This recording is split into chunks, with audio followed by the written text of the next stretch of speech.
Salam saudara pemirsa, sebelum saya menyampaikan firman Tuhan untuk saudara-saudara sekalian, saya menyanyikan sebuah pujian yang pas untuk kondisi kita sekarang ini. Dan nyanyian didasarkan pada Ayub pasal 38 ayat 7 yang menyatakan bahwa ketika Ayub dalam kesulitan dan pergumulan, ada bintang-bintang yang menyanyi untuk kemuliaan nama Tuhan.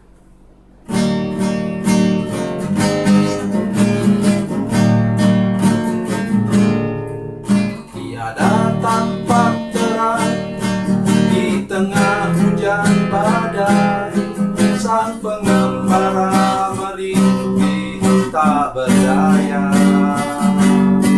Tinggal satu harapan, bila bintang bersinar, menunjuk kepada jalan yang benar. Bintang-bintang menyanyi nyanyian surgawi, membangkitkan nikmat hidup ini, 1000 tahun lagi.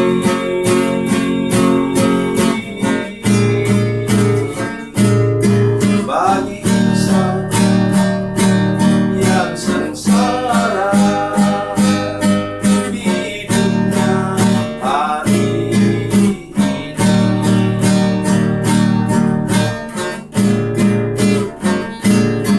satu pandang bintang di celah kabut gelap, ini muncullah harapan dalam hati. Walaupun ku sendiri, ku tahu Tuhan ada, alamat Bapa cinta bintang itu. Bintang-bintang menyanyi nyanyian surgawi, membangkitkan nikmat hidup ini, 1000 tahun lagi.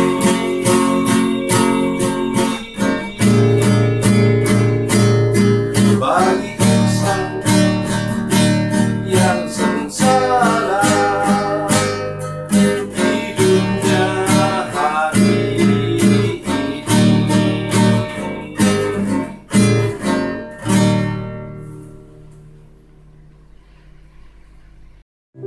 Salam saudara pemirsa, selamat berjumpa kembali dengan kami dalam program Berita Pengharapan. Hari ini saya ingin menyampaikan sesuatu yang tidak biasa kepada saudara sekalian. Kadang-kadang kita mewarisi sesuatu, menerima sesuatu yang sangat berharga, melewati lembah kekelaman. Sebelum mendengarkan firman Tuhan, mari kita berdoa. Bapa, dalam nama Yesus, terima kasih untuk pengajaran firman Tuhan yang tidak biasa pada hari ini. Berkati kami dengan firman-Mu, tolong kami mengerti kasih dan kebaikan Tuhan yang Tuhan berikan kepada kami seluar biasa lewat firman Tuhan ini. Roh Kudus, tolong kami mengerti apa yang Engkau katakan. Dalam nama Yesus, haleluya, amin. Saudara pemirsa, mari kita merenungkan firman Tuhan hari ini dari Kejadian pasal 23 ayat 20. Kejadian 23 ayat 20.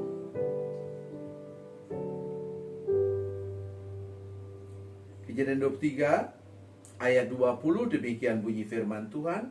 Demikianlah dari pihak Bani Het, ladang dengan gua yang ada di sana diserahkan kepada Abraham menjadi kuburan miliknya.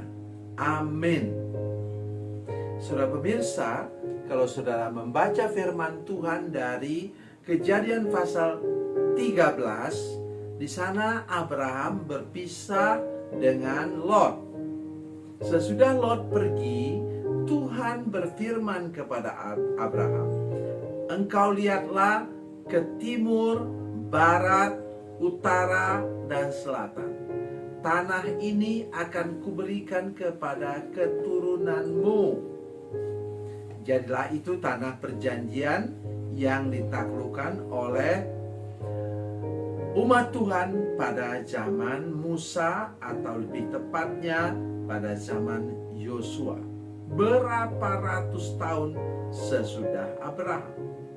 Tetapi dalam ayat tadi sudah melihat bahwa kapan Abraham mendapatkan tanah milik. Tanah milik yang diperoleh oleh Abraham itu ialah sesudah itu Abraham menguburkan Sarah istrinya dalam gua ladang Makpela itu di sebelah timur Mamre, yaitu Hebron, di tanah Kanaan. Sudah, rasanya tidak enak bunyinya, tetapi itulah cara Tuhan. Itulah sebabnya saya hari ini ingin menyampaikan kepada saudara-saudara sekalian.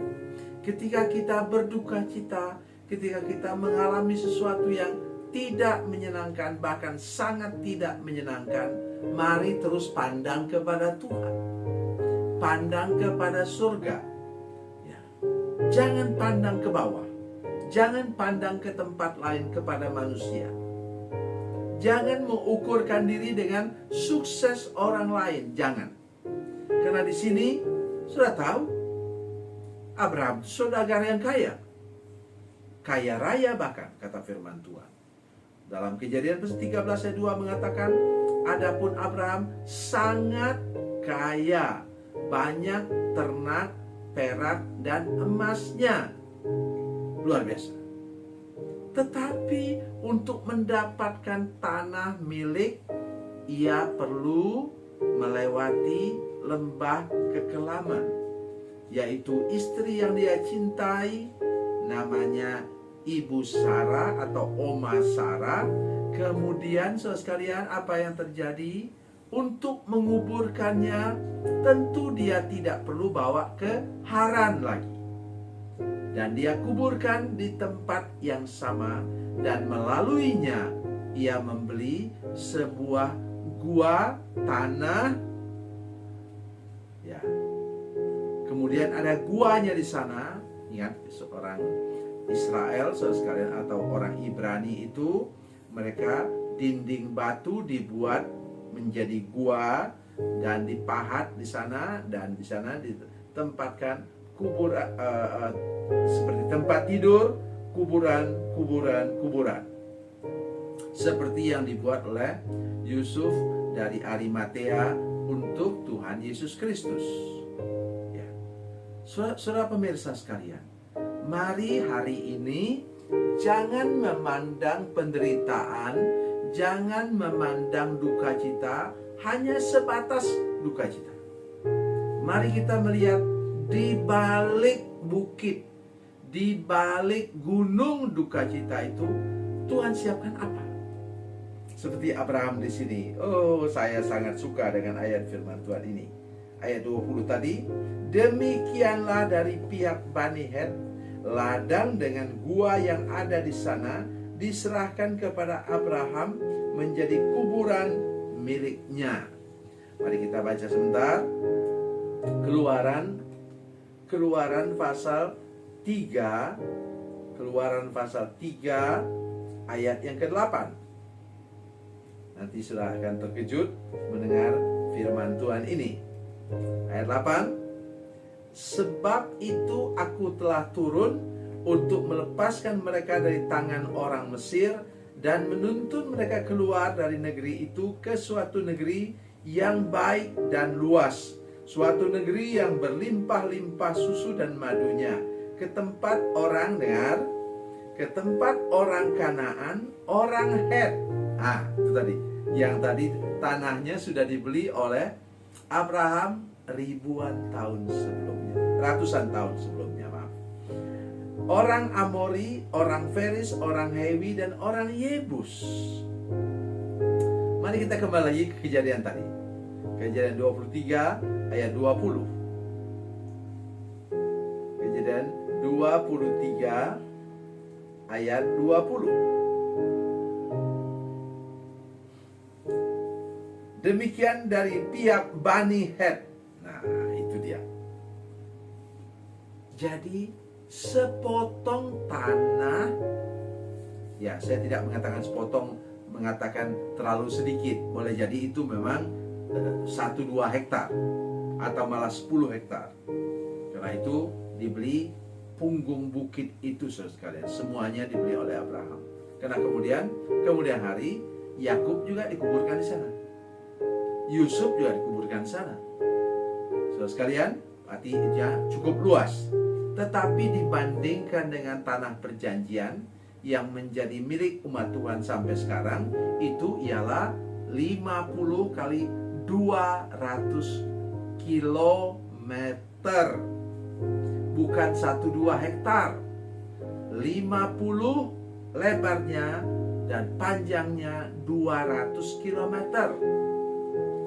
Saudara pemirsa, mari kita melihat tonggak sejarah yang Tuhan berikan kepada saudara. Mari punya iman bahwa kemudian Tuhan mau memberikan kawasan itu, bukan hanya kawasan, bidang bisnis itu bahkan untuk keturunan saudara berikutnya.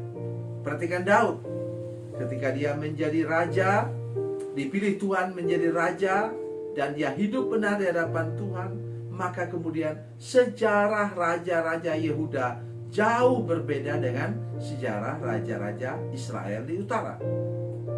Memang mereka sempat dibuang, tapi kembali lagi ke tanah perjanjian 70 tahun kemudian. Memang mereka sempat terbuang habis selama ribuan tahun, oleh karena mereka menyalibkan Yesus, Sang Juru Selamat. Tetapi toh tahun 1948 mereka kembali ke tanah perjanjian dan sampai sekarang ada di sana dan membuat tanah perjanjian menjadi tanah yang sungguh diberkati oleh Tuhan. Oleh sebab itu, ketika kita mempunyai sesuatu yang dimiliki, mari kita memandang sebuah sejarah masa depan.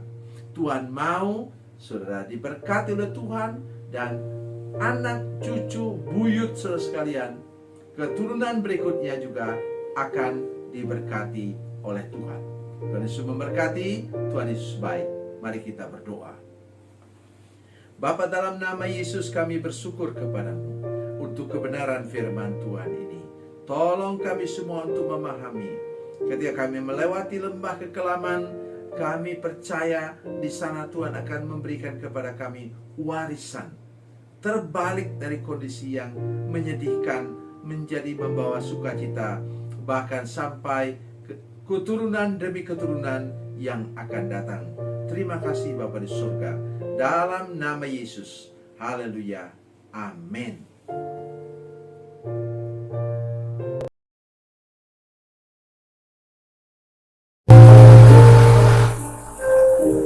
Bila Anda memerlukan dukungan doa kami, atau bila Anda punya masalah